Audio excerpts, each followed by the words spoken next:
So thank you.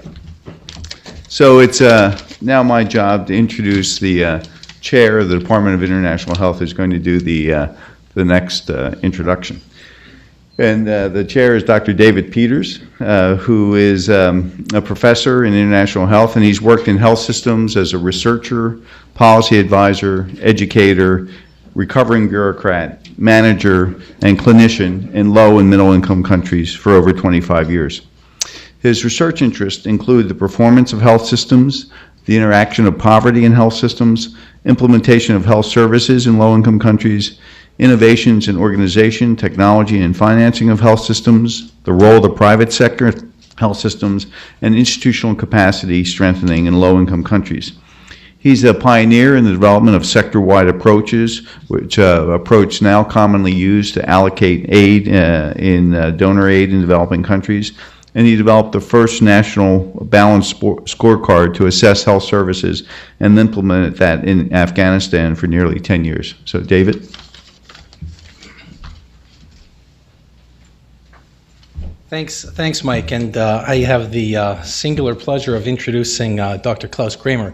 But before that, I should let you know that I also learned about the role of the dean from Pierre. You know, we have offices on the 8th floor together, and you know, in my first week in office, I was seeking some advice, and we're standing there in the hallway, and I said, I have this very sensitive problem, it's, you know, personnel problem, and you know, I think I need help, and I need nothing less than a dean. And Pierre turns to me and says, David, there is nothing lower than a dean. So. Anyway, this is quite you know, an elevated time actually to talk about the centennial celebration, and you know, I'm struck by this story of a story of discovery. It's the story of drive and determination, and it's also really a story of collaboration, and it also has as a common theme this vision or goal of trying to improve nutritional health and the health of particularly of disadvantaged populations of the poor, and that's something that's remarkable. But it's also something that Dr. Klaus Kramer embodies all of these attributes. He is a scientist, and as a scientist, he's done research on the development and identification of new micronutrient products, but he's also collaborated in field research, population research, and surveillance on disadvantaged populations around the world, and particularly in Bangladesh and Indonesia, as well as refugee camps in Kenya. He is a longtime educator, a technical advisor, and a mentor, and he continues to play important roles in this as well as in communications between scientists and practitioners, policymakers, and advocacy work. So Dr. Kramer is currently the director of Sight and Life, a humanitarian nutrition agency of DSM that's seeking to improve the quality of diet and nutritional health of the world through education, technical assistance, and advocacy. As I learned yesterday, is the editor of the Sight and Life magazine, and I'm very pleased to say that he is a recently appointed adjunct associate professor in the Department of International Health here at the School of Public Health. So with that, I'm pleased to introduce Dr. Klaus Kramer.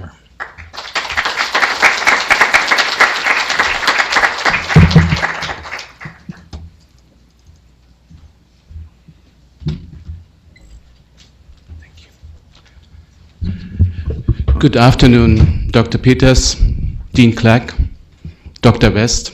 I'm really thrilled about the honor of being adjunct faculty of the School of Public Health in the Department of International Health here in Baltimore. I was also not totally sure whether you were talking about me, Dr. Peters, introducing me today. And it is a difficult task now to follow the great Dr. Bruce Ames and speaking about hidden hunger around the globe. It's a broad topic Dr. West has charged me to speak about today. And I ever believed that hidden hunger, the term was coined for the Ending Hidden Hunger Conference in 1991 in Montreal in Canada. But my dear colleague and friend, Dr. Richard Sember of the medical school, he passed on to me a book published in 1943 in the United States entitled The National Malnutrition hidden hunger is it's starving millions. And that is talking about the United States, not the developing countries, where we are mainly focusing at.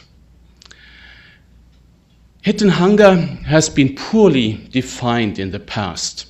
And we decided in 2009 to gather a group more casually during the International Nutrition Conference in Bangkok to start a discussion about developing a hidden hunger index. We didn't achieve that at this meeting, but we achieved in a definition of hidden hunger, and we defined it as a lack or loss of dietary quality that leaves individuals or populations with deficiencies of essential micronutrients, which negatively impact on health, cognition, survival, function, and economic potential. This was followed by another consultation about a year later, and then I will talk a bit about later in my presentation a publication, and the first entitled, I believe, advocacy paper running a peer-reviewed process on a hidden hunger index. We know that micronutrient deficiencies are widespread in the developing world, but also in the developed world, as we can follow Dr. Ames in this presentation. And the number of people with micronutrient deficiencies or hidden hunger is meant to be in the range of 2 billion. And these are primarily the big fives, like zinc, vitamin A, iodine, folate, and iron. And more recently, and I'm just back from the Doha meeting in Singapore, vitamin B12 appears to be very important during fetal development in reducing non-communicable diseases in later life. This slide, this iceberg is slightly modified from Dr. West's slide on the tip of the iceberg and the underlying reasons for severe micronutrient deficiencies. If we look at the top here, I have a pointer. We usually look at the top, which is above the surface. And it's about just in the tens of millions of people who may be affected by overt deficiency diseases like blindness, rickets, or scurvy. But underneath the water surface, we have a number of effects, systemic effects that lead to subclinical deficiency, that can impair cognition, that can impair immune function, and it can, of course, result in birth defects like neural tube defects. And that is a cause of tissue and plasma depletion with micronutrients, and the underlying causes are in low dietary quality, frequent infections and diarrhea, suboptimal breastfeeding and complementary feeding, endemic enteropathy, something very important recently described related to the gut microbiome, and I think this is an area to focus at a lot in the future, and of course environmental toxin like aflatoxin and heavy metals. And here we have the invisible part, the hidden part, which will lead to significant health consequences. Just a snapshot about dietary intakes. I'm personally not in favor using dietary intakes to signify micronutrient deficiencies. We need indicators that can measure nutrient status.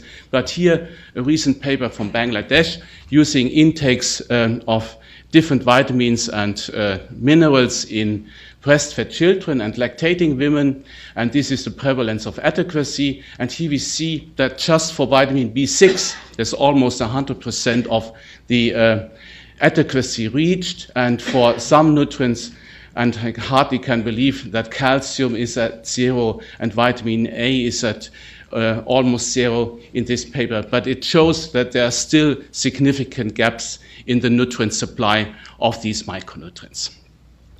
I was intrigued by a recent paper by Kay Dewey, and Kay from UC Davis. She looked into the supply of iron and zinc as an example in breast milk only, reaching a percentage of the RNI, and the red line is 100% RNI, and then breast milk plus a typical cereal and pulses-based complementary food reaching just less than 40% of the RNI for iron, and breast milk and diverse complementary food that contains animal food is still not reaching 100% of the RNI. And she compared that with a diet of the hunters and gatherers, apparently much more complete in providing iron as well as zinc.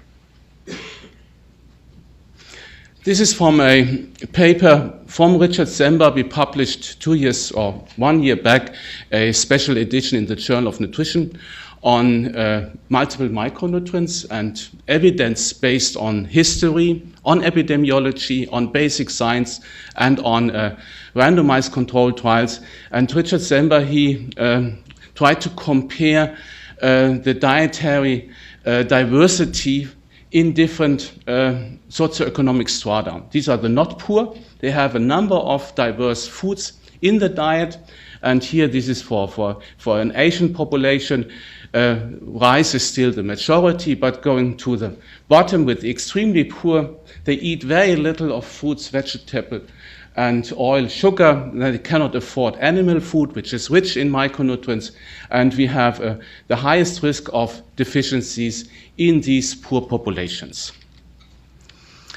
Another important aspect to be considered in hidden hunger, these are high food prices. They are particularly affecting the poor, and here I have drawn from the FAO food price index the time from 1990 to 2011, and here we have extracted the time between 2004 and 2011, and here we had the two high food price spikes, and that affected significantly the nutrient status of the poor. In this crisis in 2008, more than 100 people were driven in the poverty range under $1.25 per day. And with this low amount of income, it is almost impossible, or it's impossible to buy a balanced diet, which is, provides rich varieties in fruits, vegetables, and animal food. Here, based on the food price crisis in Asia, in Indonesia, there was one study that shows that child underweight was not affected by the food price crisis in the years between 1997 and 2000, likely because the mothers, they were balancing the intake of food of the children and eating less food. But at the same time, when child underweight was not significantly changing, hemoglobin levels were significantly dropping down. This means that also the children received a diet that was less rich in micronutrient or iron-rich components. I don't want to go into details with this table from the recent Lancet series, and Dr. Bob Black is the lead author in this paper, and he has drawn with his colleagues for a number of micronutrients, vitamin A, iodine, zinc, and iron, the prevalence of deficiencies globally and in different regions, just highlighted Africa and Asia, which are still the regions with the highest micronutrient deficiencies. This paper was not published when we started to think about the hidden hunger index, where we wanted to integrate these indicators, vitamin A, iodine, zinc, and iron deficiency, in one index.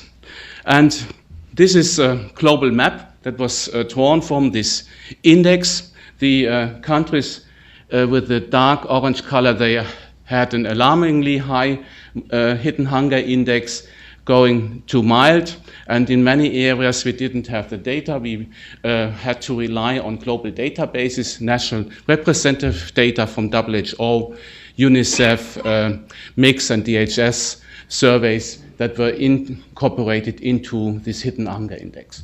And here we see, as anticipated, the most severe micronutrient deficiencies in sub-Saharan Africa and in South Asia.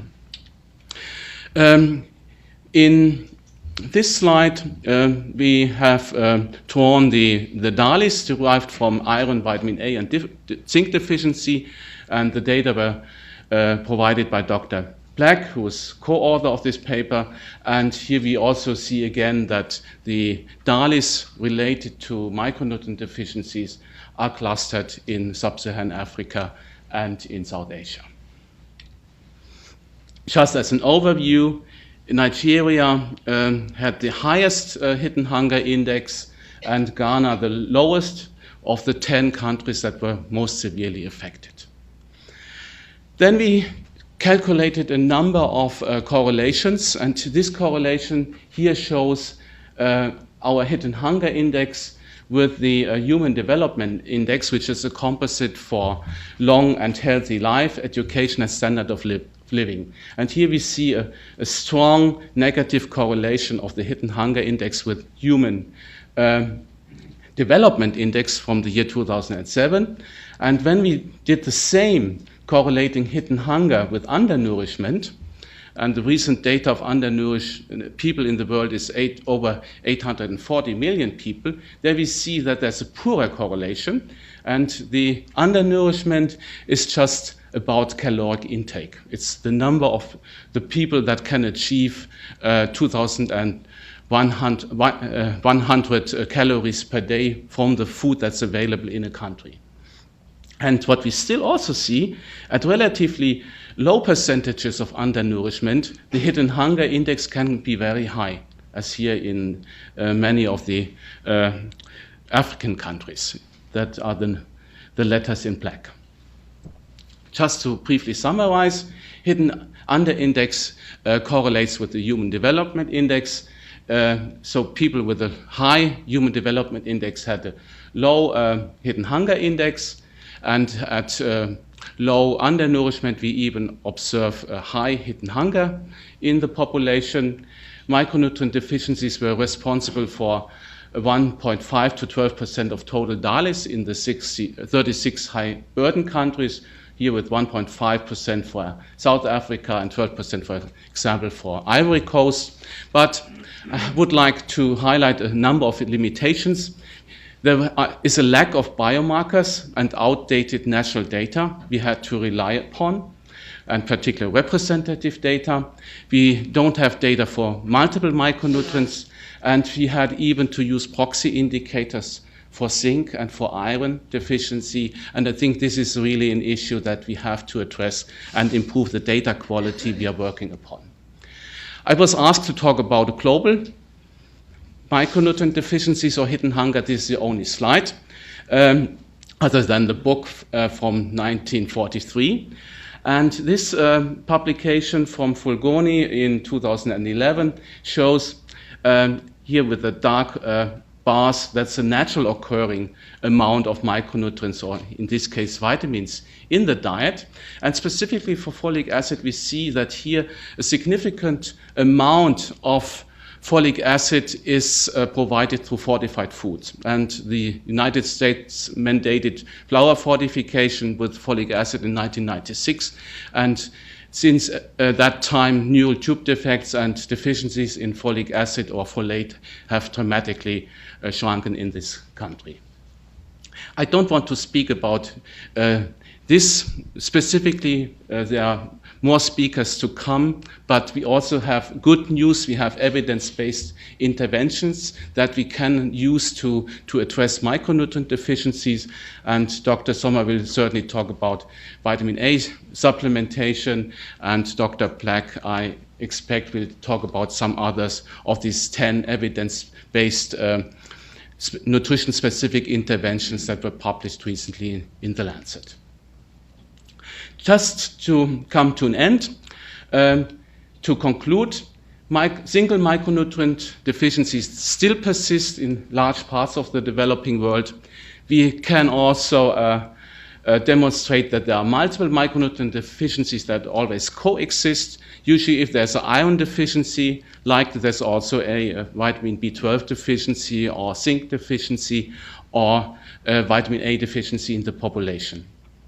But the true magnitude of micronutrient deficiencies remains hidden with outdated, fragmented, and incomplete data. And deficiencies are likely to have causes in their context, in the context people live.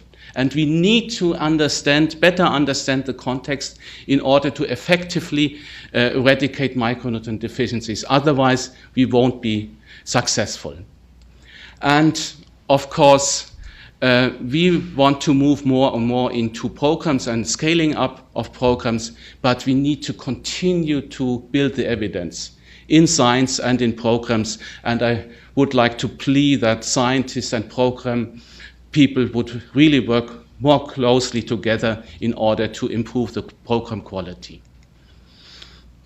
I'd also like to conclude, we know that poverty alleviation is important in reducing also micronutrient deficiency and improving nutrition and economic growth in countries, but just rising incomes is not sufficient. We have to address micronutrient deficiencies now. We have a number of evidence-proven interventions that are available, that are on hand, and they need to be taken to scale. And I would also particularly plead that breastfeeding is extremely important, that we have to encourage women to breastfeed exclusively and then to introduce adequate complementary food after 6 months.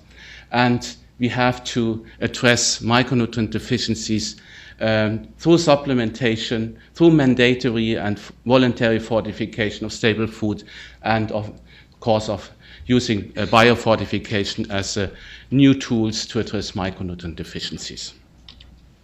Thank you. We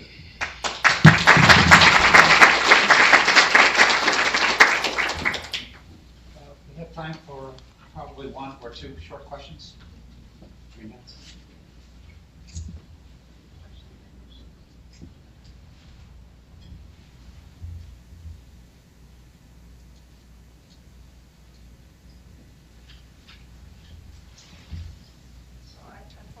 You might have this coming. It seems to me, in my great ignorance in this field, that there are deficiencies in just about everything, and that a lot of the programs try the factor A, the factor E, the factor C. Why not give them the Cori bar that is going to supplement everything and cause no damage for somebody who might have enough of this or that? I'm just puzzled. I cannot more than agree. Giving a low-dose multiple micronutrient supplement would really do the job. And we know in pregnant women, in the meantime, that iron and folic acid is not as good as a multiple micronutrient, and I think this is the way to go, moving towards multiple micronutrients. We've learned about the deficiencies of micronutrients that are well known: vitamin A, zinc, iron. Are there information about trace minerals, selenium, tin, vanadium, those trace minerals? There is knowledge about trace minerals, particularly selenium, which follows usually the deficiency also of iodine. And Finland started many years ago to add selenium to the fertilizer so that selenium could be provided through the whole food chain.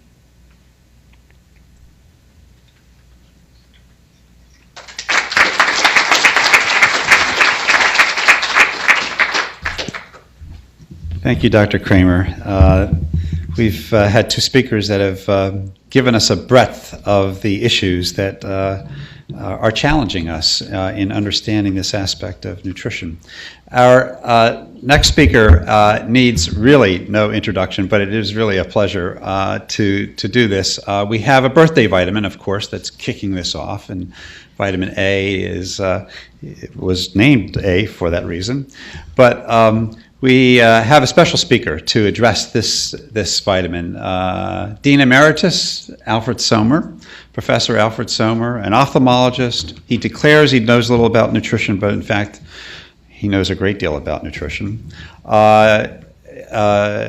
Ames, he's an example of where nutrition and epidemiology meet. We have several people on the program today, so we hope to convince you that nutrition and epidemiology actually fit together very well when we have the facts on both sides. Dean Sommer, Dean Emeritus Sommer, Thank you. a long-term mentor. Would you like to speak? Or should I just keep on going? Sit down. He's going to tee me up. I am not going to tell any Dean jokes, Clegg, so don't worry about it. You're the only one. Yes. Well, they reverberate back on you. Okay, here we go. So we're going to do a fast review of, this is forward, I presume, right? Great. Right. Of vitamin A. So we can entitle this talk Grr, Grr, Grr, just to keep you awake, or Grr, Grr, Grr. So what does all that stand for? It means got it right, got it wrong, got it right, finally, or again. So got it right. So who got it right? The early nutritionists got it right. Discovery of vitamins, which we're celebrating at this symposium, Hopkins, accessory factors, vital amines, Osborne and Mendel's butterfat, and of course McCullum and Davies' fat-soluble A. They knew what they were talking about. E.V. McCullum, I'm showing that for you, Pierre, since you didn't show his picture. Of course, it's right outside this hall. People can go and play basins during the break. So famous E.V. McCullum, and even a more famous rat that the dean wouldn't allow him to use, but he used anyway, the hooded rat, which became the experimental model for nutrition back in the turn of the last century. And of course, this was the famous paper by McCullum and Davies about the importance of certain lipids in the diet during growth. And they all got it right. They recognized that vitamin A deficiency led to reduced growth, reduced resistance to infection, increased mortality, and only near the end of that did the ophthalmologist get involved with the disease of the eye called xerophthalmia. And this is a curve drawn by Stevenson, clocking the deaths of deficient rat pups, and what this is showing here is that they are dying off long before they're dying off with the eye disease, xerophthalmia. And this is Professor Bloch, a famous pediatrician in Denmark, who did a series of landmark observations in humans about the relationship between something that was missing from their diet, presumably vitamin A, and then a series of consequences. And following one of his earlier papers about xerophthalmia, E.V. McCullum, again, now here, 1917, we feel confident that these cases of xerophthalmia reported by Mori, who is Japanese and reporting a similar syndrome from Japan, and Bloch should be looked upon as a deficiency disease not hitherto recognized in its true relationship to diet. And Bloch, in 1924, after a series of observations, vitamin A deficiency is ushered in by failure to gain weight, an increased susceptibility, and a diminished power of resistance to infection. The eye lesion does not appear, as a rule, until late in the disease. Green and Mellenby, of course, went on, following again a series of observations by others, and called vitamin A the anti-infective vitamin. So essentially, by the 1930s, those brilliant nutritionists had the entire story worked out. And then they got it all wrong. And what happened is that they generalized at a period when it was difficult to generalize. So Ellison did this beautiful paper, which I'll mention later, on measles, showing you could treat acute severe measles in children in London who are hospitalized with severe measles in 1930 and reduce their case fatality rates in half. Well, people then said, well, wow, this is anti-infective. Let's give it to anybody who has an infection. And that's where they went wrong. So they tried it on puerperal sepsis, they tried it on influenza, they tried it on colds, and of course it didn't work. And it didn't work, or they got inconsistent results, because the disease was not one amenable. The context, the population in Europe was not particularly vitamin A deficient anymore. The methodologies were poor. They were using it as an acute treatment for an acute disease as opposed to a prophylaxis by improving the vitamin A status so they could fend off the disease. and their interest was overtaken by the sudden advent of antimicrobial agents. And as I said, the nutrition of Europe started to improve. So if you just compare, if one was going to do a randomized trial between penicillin and vitamin A, which nobody's ever done as far as I know, I mean, here's a treatment, this is a prevention, so you have to do it more or less ahead of time. Here you get an immediate impact, here it's usually delayed. This will impact what was then most of the infectious agents, the bacterial infectious agents at the times. This only some conditions, 90% effective. This was 70% failure because it was the wrong diseases, and that was only when it worked at all. So the world of nutrition and pediatrics, basically from the 1930s onward, completely forgot about the importance of vitamin A in its many roles other than for xerophthalmia. So along comes this ophthalmologist who knows absolutely nothing about nutrition other than as it affects the eye, and I go off to study vitamin A deficiency as a cause of xerophthalmia and stumble onto some things that I hadn't anticipated. And we started to get it right again, but not without some resistance. So many of you have seen this slide before. This was basically following children in 6 villages in Indonesia, some of whom would develop night blindness, some beetle spots, some both together, and some whose eyes look normal. At the beginning of a 3-month observational period, we re-examined them every 3 months for 18 months, and much to our surprise, and we hadn't been looking for this, was that the children who had night blindness at the beginning of a 3-month observational period died at 3 times the rate as the children who had normal-looking eyes. And these children were not normal vitamin A status. It was just that their eyes didn't have xerophthalmia. They were like those pups that died early, as it turns out, but without eye disease.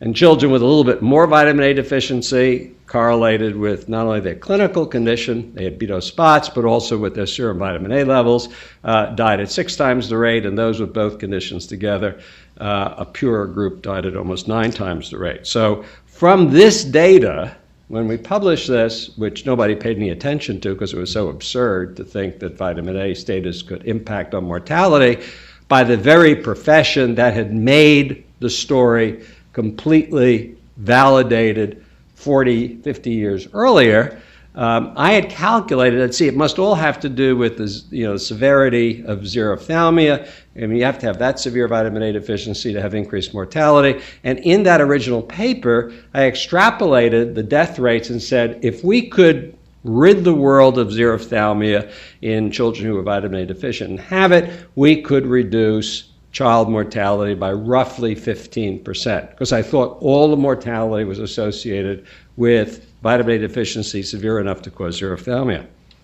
Well, we then went ahead and did the first randomized trial, and we reduced mortality 35%, not 15%.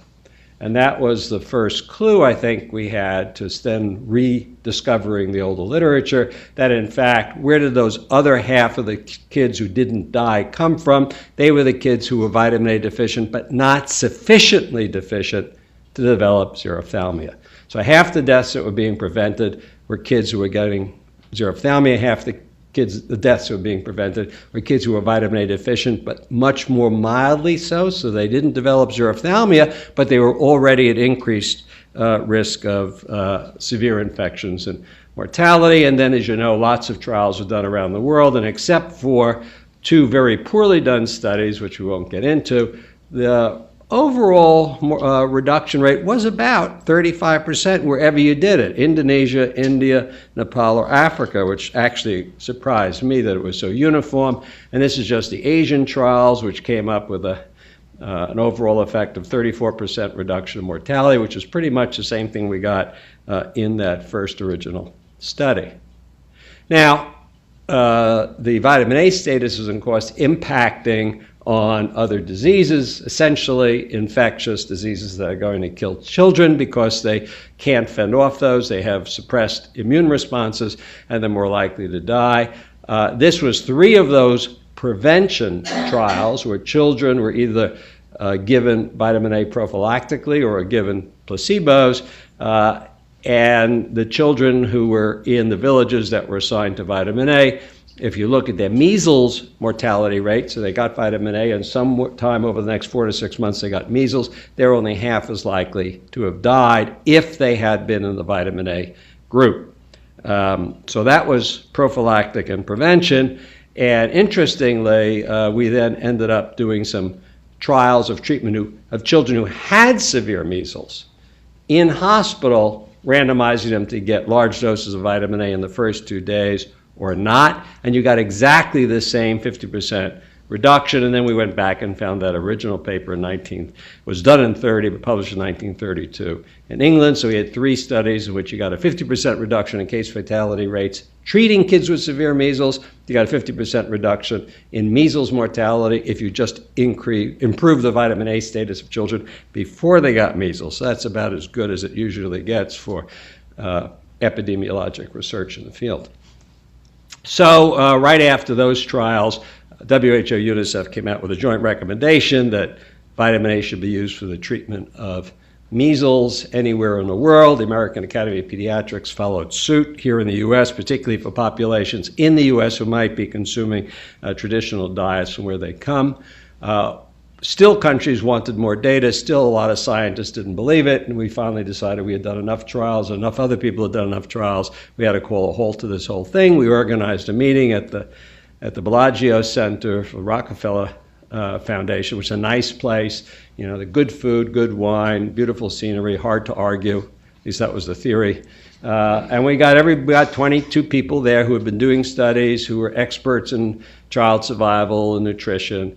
And after looking at all the data for 4 days, came out with only 3, that's all we asked for, was 3 conclusions: that improving the vitamin A status of children and populations that are vitamin A deficient, it will reduce all-cause mortality by 1/3. It specifically reduces measles and diarrheal mortality, and prompt treatment cuts measles case fatality rates in half. And I asked everybody to go off and publish these findings and these conclusions in their favorite medical journal. So I published it in The Lancet, someone else published it in the Medical Journal of South Africa, and so forth. So the whole message sort of swept the medical world at once, that for the most part there was scientific consensus around this.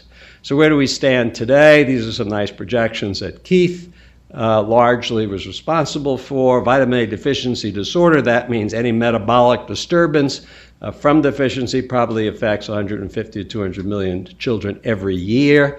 Xerophthalmia of some degree affects about 3 million children and 3 million pregnant women every year. About 500,000 children would go blind every year, and there are about 1 to 2 million preventable deaths every year if we did not have vitamin A intervention programs. Fortunately, by now we do have vitamin A intervention programs around the world.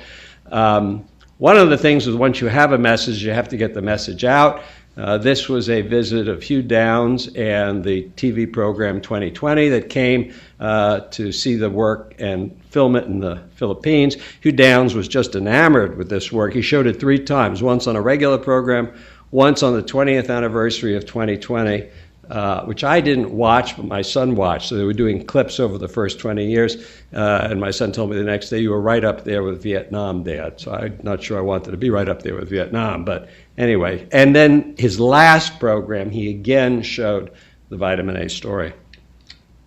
My Christmas present in 1997, this was a lead editorial in New York Times, malnutrition's 20-cent treatment. Scott Shane wasn't working for the Times at that point, I don't think, so I don't know who was responsible for this. They never talked to me. They don't talk to anybody that I know about, and I don't know where they got 20 cents from, but nonetheless, it was a nice editorial. One of the issues, and Dr. Ames talked about mechanisms being important. So this is not a molecular mechanism. This was the thing that bothered me, was why was it so common for children anywhere in the developing world to be vitamin A deficient? We had something wrong. I mean, they were, no matter where you look, they were deficient. And the reason turned out, when people looked at it, a colleague of mine, Muhilal in Indonesia, is the first that I think of, but then some of our Dutch colleagues, that in fact the traditional, and I think it's still the FAO and WHO conversion rate, is to take 6 molecules of beta-carotene in diet to make 1 molecule of vitamin A, and that is patently wrong. And The IOM, always being a conservative group, decided it really took more. They went to 12, so that makes only half as much vitamin A in at least the vegetable food supply. But in fact, if you look at the real data coming from the developing world, fruit and squash, which don't have quite as much fibers, you need about 12 molecules of beta-carotene to make one of vitamin A. Green leafy vegetables, they're green, they're colored, right? So they're color-coded. They take 26 molecules of beta-carotene to make one of. So what is the practical implications of that? Well, this is what we should have figured out a long time ago. So the orange bars are how much vitamin A there is in the food supply using the 6-to-1 ratio. So there's plenty everywhere, basically. If everybody gets their fair share, nobody gets their fair share. Some get too much, that means some get too little, but basically there's enough for everybody. If you use the IOM's 12-to-1 ratio, well, now Africa's a little short, South America's a little short, and Asia's about 30 to 40% short. And if you use the real data, which is 21-to-1 by Clive West's calculations, well, now Africa is down about 45%, South America's down about 40%, and Asia only has about 40% of the vitamin A supply that they need. So that's why children are vitamin A deficient everywhere in the world, because there is not enough vitamin A in the food supply if they got their fair share in order to get as much as they need. So this is the reconfiguration, but really it's reconfiguring what everybody knew in the 1920s and 30s, and that is as you get vitamin A deficient, the first manifestations are systemic. There's a reduction in immune competence, increase in infections, increase in mortality, anemia, decreased growth, and then only later with more severe deficiency do you actually get the ocular complications, which is what got me into the game to begin with. And of course, there has been a long-time UNICEF-sponsored program. They estimate that there are 70 countries in the world that have vitamin A supplementation programs. 50 of them claim to reach 80% of the children twice a year. I suspect that's not true. I suspect that's an overestimate. But nonetheless, people are trying to do it. We have persistent risks. Not only are we not reaching all the children who need it, but the persistent risk is not using every alternative strategy like diets, supplements, biofortification, anesthesia from success. You know, every government has said, oh, we've controlled that problem, let's move on to another one. So you have the risk of things are going well, let's forget it. And why to forget it? Well, let's abandon it because there's a new disease du jour that has just been identified by WHO or UNICEF as being the hottest new disease that we really have to tackle. So where are you going to get the money from? You take it away from ongoing programs that are highly successful, and of course everything that implodes. This is just to remind you, there are these other interventions. This is Petrikis, who came up with the golden rice thing. It's a long way from actually having any utility, but if it does, and if you're in a rice-eating country and people eat yellow-looking rice, it could, in fact, make a big difference. Lessons for the future: discovery and programmatic intervention of other micronutrients, like many of the ones that were discussed by Dr. Ames and Klaus. You got to follow up unexpected findings. You have to reproduce the results in different populations if you want different populations and countries to think that they're important and willing to take some of their resources and put them into programs. You have to bring other researchers along and reach a scientific consensus. You have to work that scientific consensus, and of course you have to engage policymakers. Be sure you understand the evidence, keep moving forward, and bury the opposition in data. Now, that doesn't necessarily get rid of all the opposition. So this is Professor Michael Latham of recent memory, a very senior nutritionist at Cornell, who only a few years ago, very soon before he died, and it was, I think, not causally related to that, published a single article in this journal, digital journal, and it was a 12-page diatribe about why I was entirely wrong and why Keith and the rest of us who have been working on vitamin A called the Great Vitamin A Fiasco. So you can't always convince everybody. You just have to convince people who have brains. We also have to acknowledge the fact that we were supremely lucky in our choice of micronutrient to study. Vitamin A deficiency was ubiquitous among children in the developing world. That's not true of almost anything else. It impacts commonly deadly infections, so we were able to identify there was something else going on, in this case largely measles and diarrhea, and you had a practical intervention. That is, a large capsule given only twice a year, so it's like an immunization. There are very few other micronutrients that meet all of those criteria. I hate to show economic analyses because, all economists are two-handed. One of our former presidents here said, "Give me a one-handed economist," and so don't pay any great attention to the actual number. It's just to give you an order of magnitude, which I found fascinating. So this was the number of dollars that had to be spent in programs to prevent one death. So vitamin A came in at $23, bed nets at $200, and ORT, oral rehydration, at almost $4,000. And the reason there, of course, is because lots of kids are getting diarrhea all the time, only some of which are going to kill you, but if you keep using ORT all the time, it's going to be fairly costly. The Copenhagen Consensus, which got underway by the economists back in 2004, was an attempt by leading economists to say, if we had, in those days, they've increased the number, $50 billion to invest in countries around the world to improve the lives of people, where would we invest it? And they repeatedly identified undernutrition in general and micronutrients in particular. Number one, best investment in 2008, micronutrient supplements for children, vitamin A and zinc. And some of the people involved had more hair on their chin, were also thinner. That's Keith West, Joanne Katz, Jim Tilch, and I even had hair in those days when we were getting going. Thank you very much.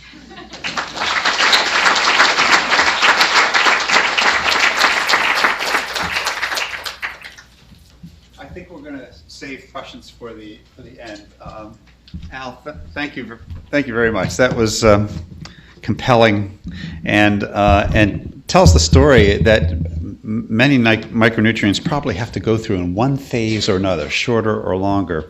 There are some folks here in the audience that have played really important roles, represent agencies that have played important roles in this kind of work. I see Nita Dalmaya from UNICEF in New York with this, Howdy Buis and Fabiana Mora from Harvest Plus, Ellen Piwas from Gates, and so many others who have been playing an important role in this kind of a story that needs to be learned from and maybe shortened in the future. So we go from vitamin A to vitamin D. We go from a vitamin that has been through the trenches and through the wars, the 100-year wars, to get to where we are, to another vitamin that McCollum discovered, and yet has so far to go. And so we have, consistent with that, we have a young investigator, Dr. Will Checkley, who is, Dr. Ames, a physician and epidemiologist, and well-trained in nutrition, biostatistics, pulmonology. What else? Have I missed anything? You got it. I got most of it. I got about 50% of it. Dr. Checkley is going to speak on vitamin D, and I understand the best century is yet to come. Hope we all are around to observe it. Thank you very much, Dr. West.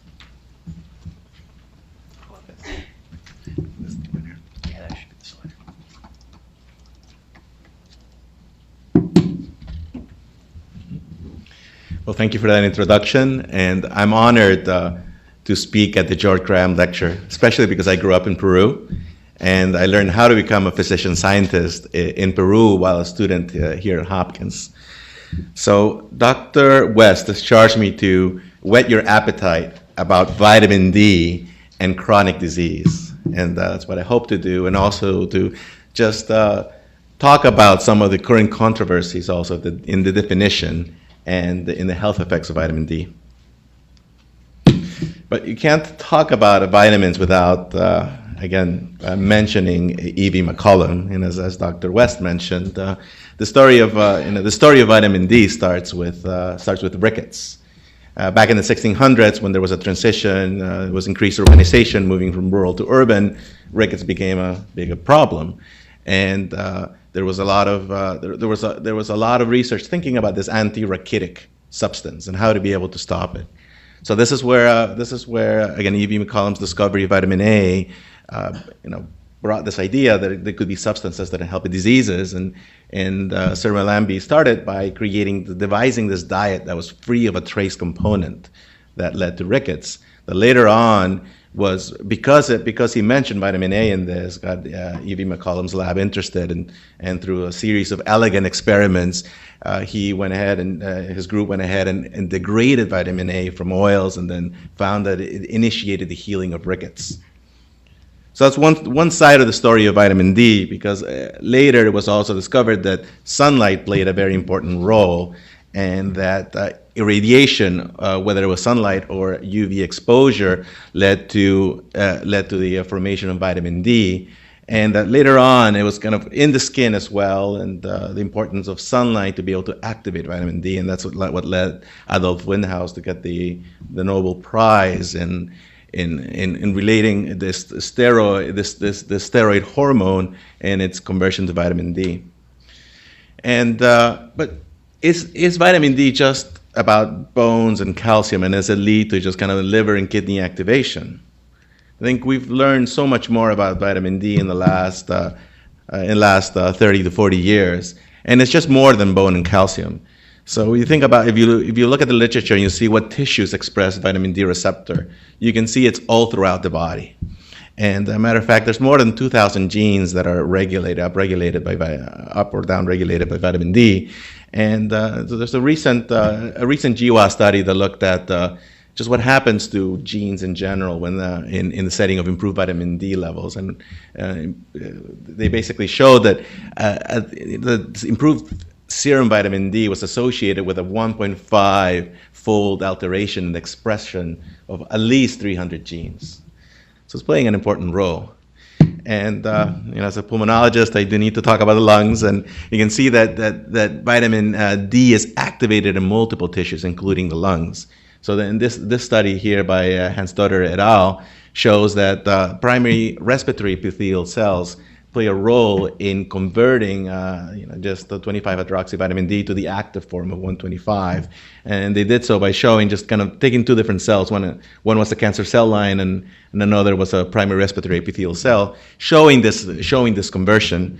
And then they were able to actually show the quantitation compared against no cells, and showing that indeed that and that respiratory epithelial cells have the presence of this activating 1-alpha hydroxylase.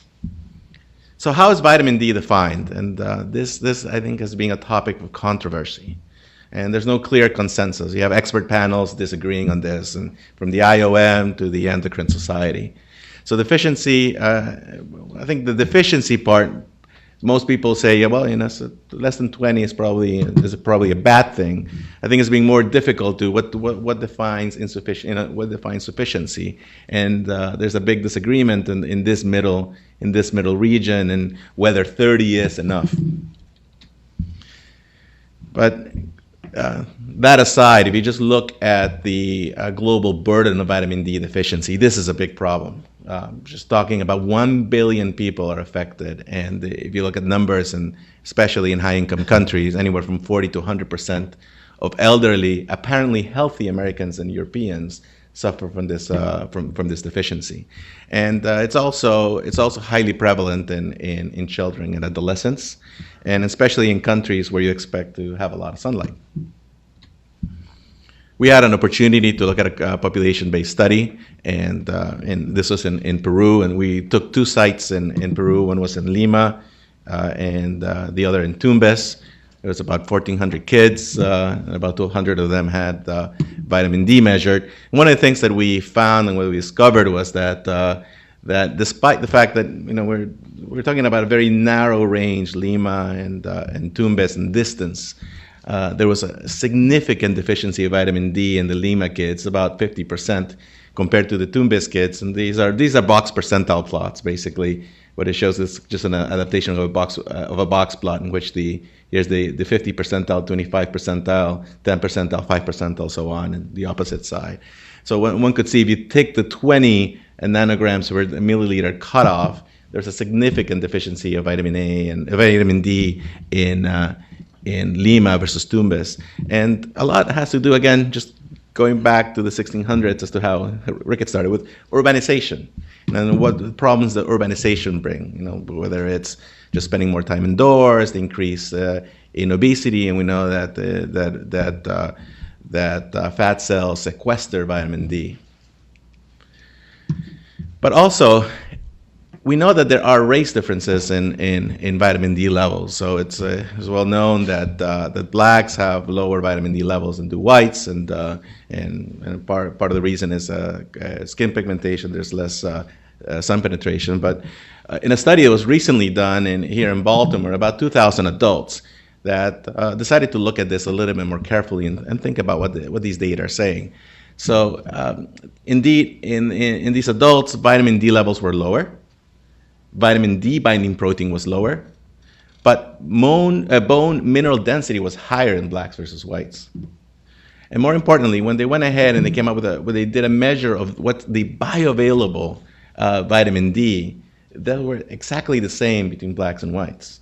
And if you look, they went ahead and also stratified it by quintiles of parathyroid hormone, and they just saw that there was basically no difference in bioavailable vitamin D between blacks and whites. So this brings the question is what are we measuring? What is important? Another important finding of the study is that they showed there was an important difference in the polymorphisms of vitamin D binding protein, and that blacks showed 80% of one type and whites showed 80% of the other.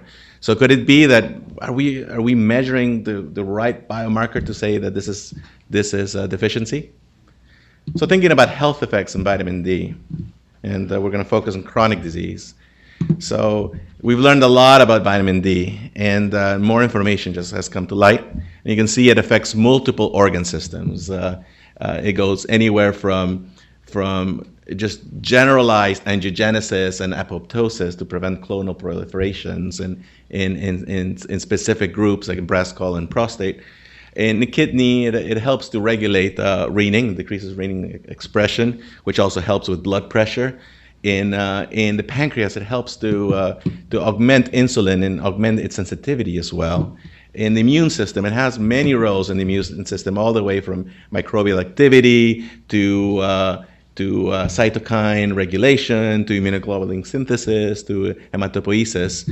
And in the vascular cells, it appears to decelerate atherosclerosis. And in the lung, there's also data showing decreased asthma risk and severity, decreased pulmonary infections through the immune system, and it corrects the steroid resistance in asthma and COPD. And but when you think about this, and I think I put this schematic here to remind us about the kind of the early origins of disease, that much may actually start very early, and that they may be fetal programming. So there's some good data to show that vitamin D does upregulate many genes early in utero, and it is also true in the lung. So the human fetal lung is very affected by vitamin D regulation. And we had an opportunity in Nepal to look at nutritional consequences in lung development, and in this study in which we looked at 1,300 women who were receiving vitamin A versus placebo.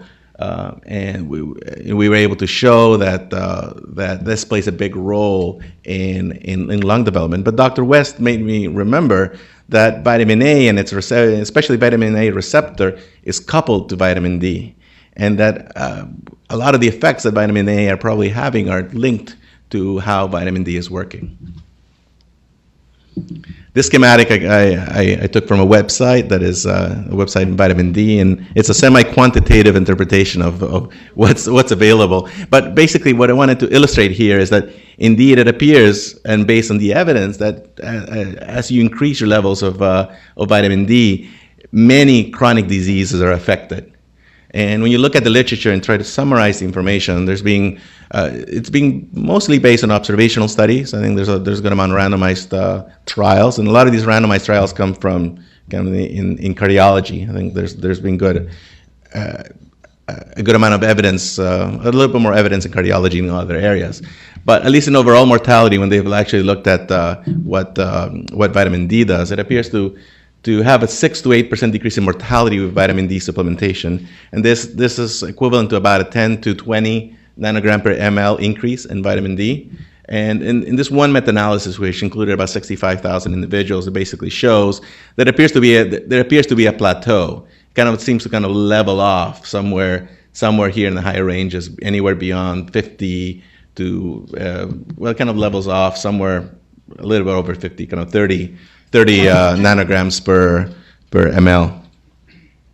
Then when you think about other chronic diseases, there's been a good amount of meta-analyses, and these are meta-analyses that have anywhere from like 8 to 50 studies, and most of them observational, several of them randomized, especially in cardiovascular. They all kind of show the trends that there's a twofold increase in depression risk comparing lowest to highest levels of vitamin D. There's about a little bit under a half decrease in cardiometabolic disorders in the highest versus lower levels of vitamin D. There's a decreased risk of future diabetes as well, and about 40% reduction in the highest versus lowest levels. And chronic kidney disease mortality is also reduced, and colon cancer is also reduced. They say about a 10 nanogram per ml increase in vitamin D is associated with a reduction of about 26% in colon cancer in large population studies. How about vitamin D and asthma? So there's much of the evidence for vitamin D and asthma is related at the moment in observational studies. And while there are several trials that are ongoing to answer many of the questions, when you think about vitamin D and asthma, vitamin D insufficiency and asthma have many common factors. One is obesity. There's migration to industrialized countries. There's also a component of race where there's more asthma in one group and more vitamin D insufficiency in group in another. And also just living in the inner city itself has a big role. And just going back to some of the ideas that we talked about, this in utero programming, there's been some cohort studies that have looked at data of how vitamin D, especially maternal vitamin D, before and during pregnancy, how it affects asthma in offspring. There have been at least 4 studies, reasonably sized, that have looked at this, and the mothers who took maternal vitamin D supplements versus those who didn't had a decreased odds of having a child that wheezed later in life, and this was about by half. And also, other allergic diseases are affected, such as maternal vitamin, such as eczema. So it's being shown that cord blood vitamin D status is observed in infants who develop eczema, and that the eczema risk was increased. It was about almost tripled when cord blood levels were under 20 versus 30 or above. Other outcomes, you're thinking about asthma outcomes per log unit increase in vitamin D, multiple outcomes, whether it's use of anti-inflammatory medications, inhaled steroids, in the methacholine test, or hospitalizations, are all reduced with increased vitamin D. And this is from our site in Peru, in which we had a chance, again, the same Lima Tumbes study, that we've, in this cross-sectional population-based study, we saw kind of a clear relationship between vitamin D levels and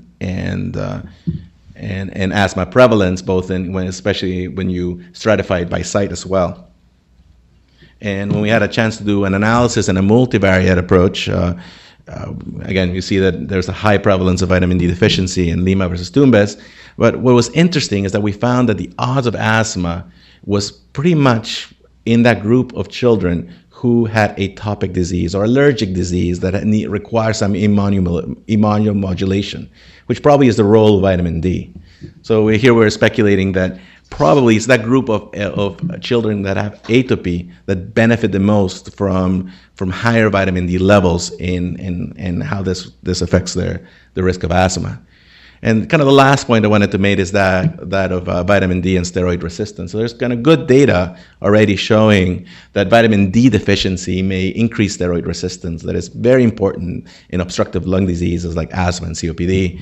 So there's some basic science data showing that putting cell cultures of CD4 cells with dexamethasone and with vitamin D enhances IL-10 synthesis. That it's a potent anti-inflammatory.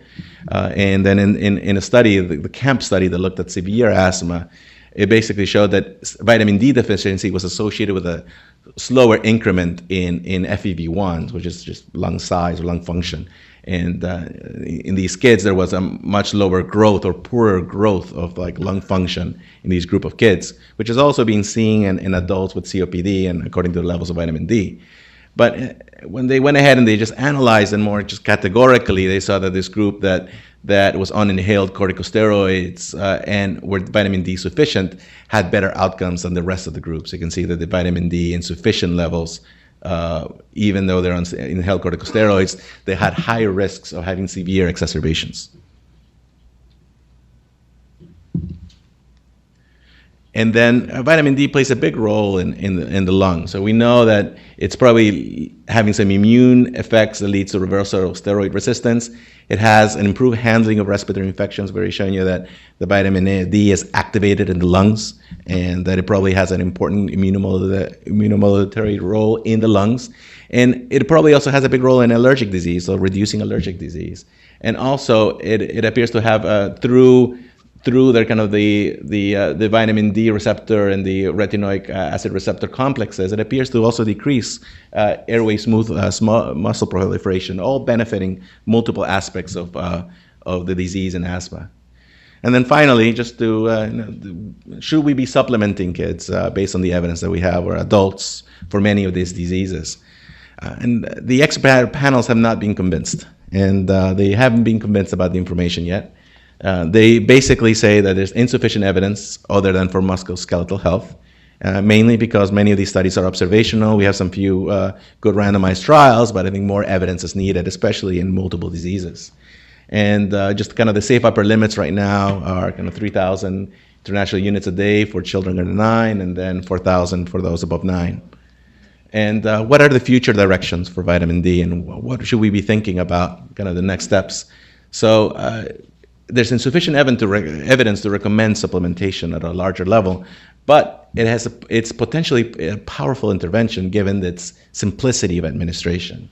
And we need more randomized clinical trials in this area to examine both the effects of vitamin D and prevention and treatment, and understand the mechanisms that this do. So thank you very much. And,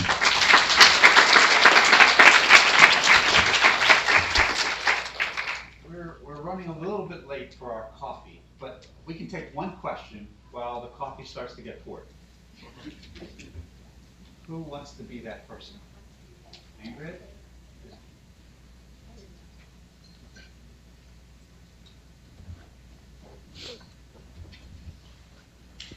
Thanks for giving me a second chance to ask a question. Great talk, well, thank you.